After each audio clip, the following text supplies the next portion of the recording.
Tonight's event brought to you by DeBella Entertainment and Dash DeBella Promotions. Tonight's bouts are sanctioned by the New York State Athletic Commission. Chairman in attendance, Mr. Ron Scott Stevens. Ladies and gentlemen, our first bout of the evening scheduled for 10 rounds in the welterweight division.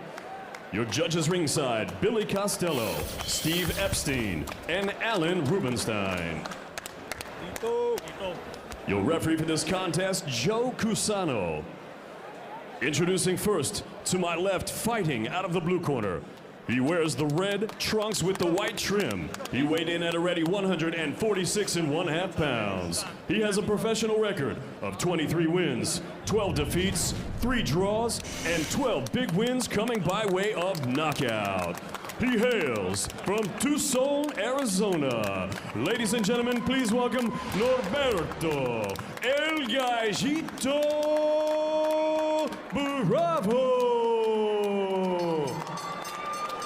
Bravo.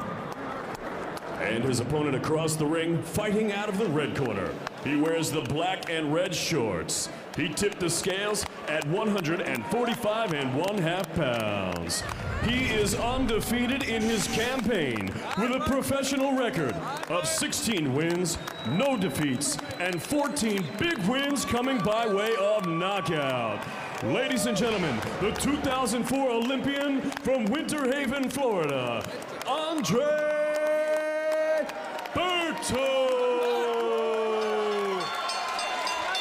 Berto.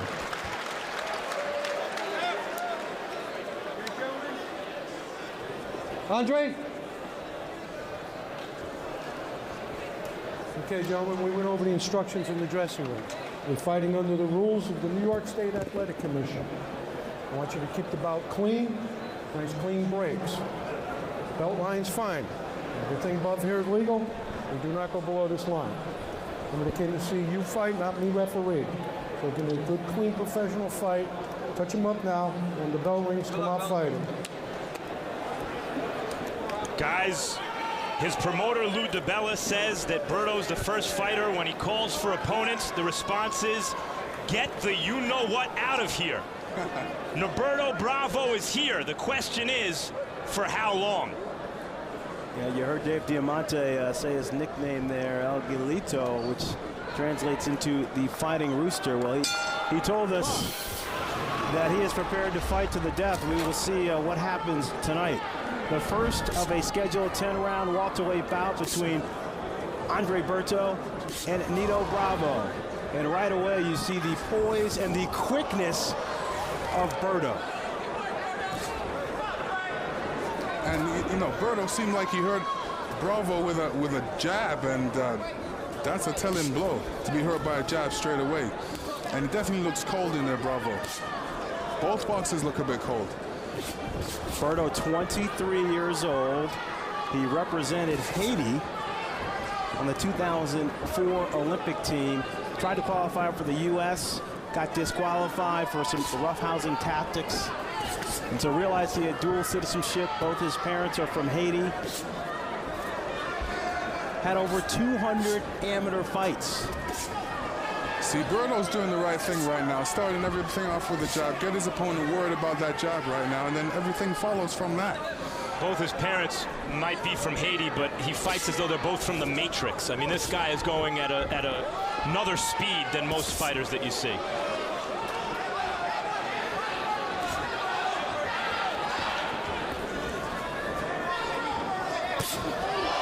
And Bravo sits down on a short, crisp left hook from Andre Berto.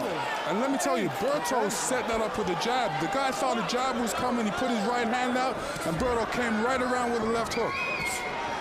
We haven't even seen his uppercut, which is the punch he features. Very few fighters feature it. You know, Bravo's never seen a boxer like Berto, and he's in for a big surprise tonight. Another big left hook after a right uppercut. Bravo down for the second time in the first round. 7, 8, okay? Now continue, take a couple steps. Berto told us he fashions himself as a boxer puncher with all this power. Berto's looking for that uppercut right now. The 3 knockdown rule is in effect, so if Nito Bravo goes down one more time, fight over right now. Referee Joe Cusano waving it off. Andre Berto improves to 17-0 with 15 knockouts, gets his 13th straight victory by knockout and his 7th knockout in the first round. Guys, Bravo's a last-minute replacement, and clearly he's the opponent, and Berto's expected to win. But Bravo is a guy who can handle himself, and he's tough, and Berto just did that to him in the first round.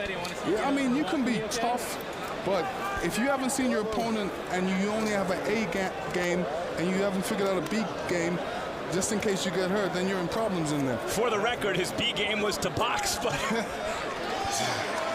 I guess it didn't work out. Well, Andre Berto has never fought past the 6th round. He did it in his last fight against Miguel Figueroa. Fought to the 6th round. This one a first-round knockout. And one of the things that his camp said is that the reason why they wanted to get Ben Taki in there is because they knew Taki would test him. They need to see what happens to their fighter once he gets past the 6th or 7th and maybe into the later rounds of the fight. Right, he looks like, against this level opponent, a combination of Mike Tyson and Roy Jones. The question is, how much, Evander Holyfield and Rocky Marciano does he have in him? And you find that out against the tougher guys. And here's that first knockdown. He came with a jab, and then he just came across with a hook. Put him down. Had no defense for that punch. Here's the second knockdown, basically an accumulation of punches, and, the power just really overcame that flurry right there. Here's another look at the second knockdown, Lennox. What about the patience of him? Well, he showed good patience in that fight. There's nothing we can really say that he did bad. He doesn't get paid for overtime. Best thing to do is go out there and, dispense of your opponent in a great fashion, and that's what he did. Andre Berto doing what you're supposed to do. And now let's send it into Dave Diamante with the Ladies and gentlemen, referee Joe Cusano calls a halt to this contest. The time, 2 minutes, 28 seconds of round number 1. The winner by TKO and still undefeated, Andre Berto.